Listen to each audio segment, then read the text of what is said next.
Good morning, guys. दिनै Siddeley हमस्टियाव election जागोन जाबायानो फुंनिफ्रायनो जायो नालाय दा दिनैनि भिडिअआव मोनसे इन्ट्रेस्टिं BPFनि सोर दैदेनगिरिया गोख्रों भाबै UPPL दोलोआ सरकार दानाय बिटिआर सरकारा होनाय आसनि सेल्फ हेल्प ग्रुपनो 75,000 फैसा बे फैसाखौ होमारदोंना होमाराखै तदन्त खालामनानै बिथां दैदेनगिरि मोनहा दिरुननानै होदों बिनि दिनै सोमोन्दै सावरायगोन। लोगोसे जोबनायाव हाग्रामा महिलारि सारा UPPL दोलोखौ माबादि एटेक खालामदों बेखौबो जोबनायाव प्रुफजों लोगोसे होगोन। स' hello everyone, once again welcome back to the channel. दिनैनि गोदान भिडिअ नोंथां बयखौबो गोसो गोथारै बरायदों। लोगोसे आसा खालामो इसोरनि अननायाव नोंथां बयबो मोजां दं।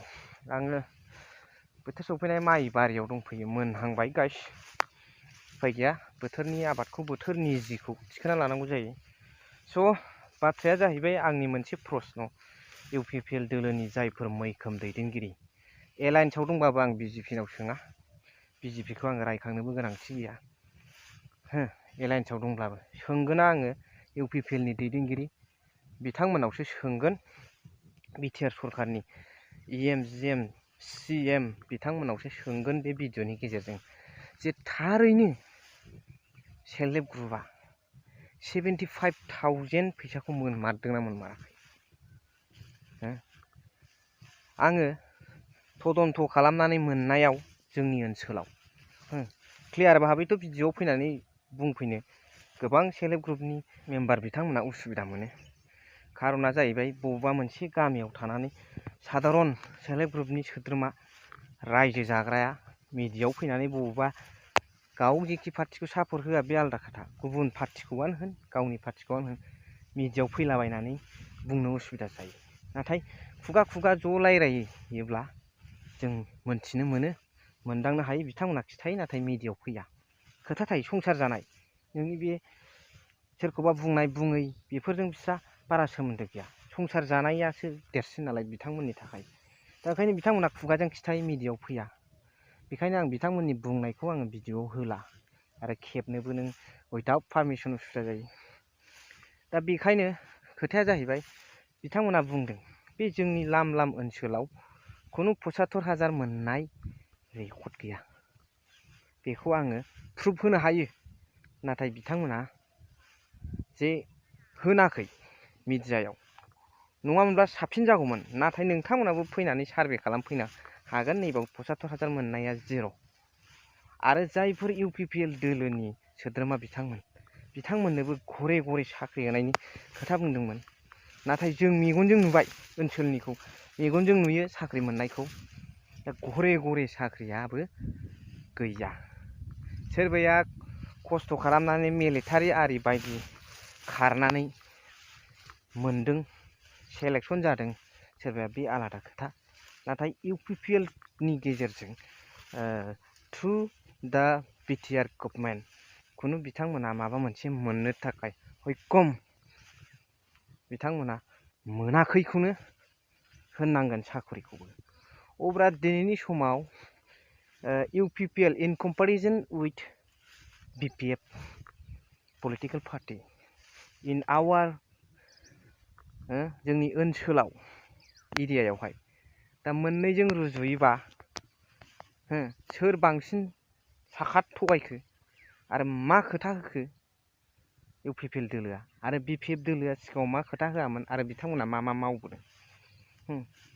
मोनसे समाव सिगि सग' ओंखारनो हानाय हायै बे आलादा खोथा। रायजोफोरनि थाखाय राय सकलर कारणे BPF आरो UPPL এই দুইটা দলত মাজত কোনটো দল ৰাইজ সকলৰ কাৰণে বেছিকৈ কাম কৰিছে এইটো চাব লগা সময় আহিছে। কাৰণ BTC ইলেকশ্যন আৰু এছেম্বলি ইলেকশ্যন আহি আছে। এই কাৰণে আমি চাব লাগে পাব্লিक हिसाबै, राइज हिसाबै। दा बे समावनो नोंथांमोनखौ आङो गावहो उमुगाव हो भटखौ आं बुंनो थाङा। है खथाबिलाक मय खब' नाजाव नोंथांमोना साननानै नाय आरो हो भटखौ।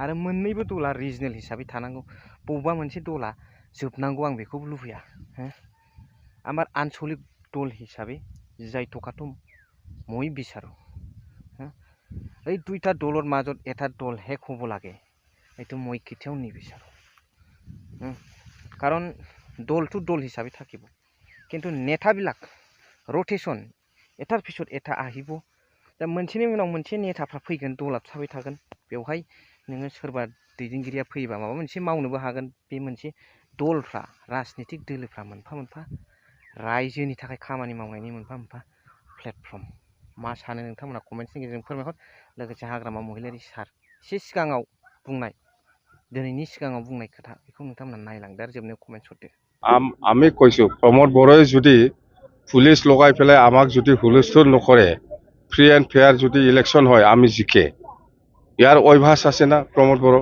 ই কাৰোবাক কোনোবা পুলিচক কিবা লগাই দিব আমাৰ লিডাৰবিলাকক এৰেষ্ট কৰিব নিচিনা কৰিব হুলস্থুল কৰিব ঘৰত যাই পেলাই ভাল মতো কাম কৰিবলৈ পৰিৱেশ নিদিয়ে এইটো এই ইলেকশ্যনত আগত কৰে যদি এইটো নহয় আমি জিকিছে এইটোতো প্ৰমোদ বড়ো আপোনালোকে দেখি আছে যোৱা MP ইলেকশ্যনত BTC ইলেকশ্যনত আপোনালোকে দেখি আছে ডাইৰেক্ট জাম্বা এই প্ৰমোদ বড়োৰ কথা কি কথা পাতি থাকে ইয়াৰ কাম নাই ইয়াৰ কি কাম আছে ইয়াৰ আয়ু 5 মাহ মাত্ৰ আছে আয়ু 5 মাহ BTC BPF বনাই আছে না চৰকাৰ 5 মাহ মাত্ৰ আছে এই UPPৰ আয়ু প্ৰমোদ বড়োৰ আয়ুটো তাৰপিছত কি কৰিব তাৰপিছত ই ক'ত চাই চাব আৰু আমি বনাম চৰকাৰ না আমি বনাই আছি চিন্তা নাই জাম্বা এই প্ৰমোদ বড়ো আমি চিনি নাপায় প্ৰমোদ বড়ো কোন হয় এইবিলাক কৈ লাভ নাই প্ৰমোদ বড়ো আপোনাৰ 5 মাহ সময় আছে আৰু BTCৰ পইচাটো যি পাৰে যিমান পাৰে আপুনিতো 4.5 বছৰ খাই আহিছে একো কাম কৰা নাই আৰু 5 বছৰ সময় আছে ইয়াতে যিমান খাব লাগে খাবি বাস নহলে আৰু সুবিধা নাই ইয়াৰ পিছত তাৰপিছত শেষ সব UPPৰ যিমান লিডাৰ আছে এতিয়া যেটো চৰকাৰ নাহিব ইহঁতে জানে এই কাৰণে খাৱাৰ কাৰণে কম্পিটিশন লাগি আছে যিমান পাৰে নিজা খাব বাস स' भिडिअखौ एसेखिनियावनो फोजोबबाय थेंक इउ फर वाचिं लाभ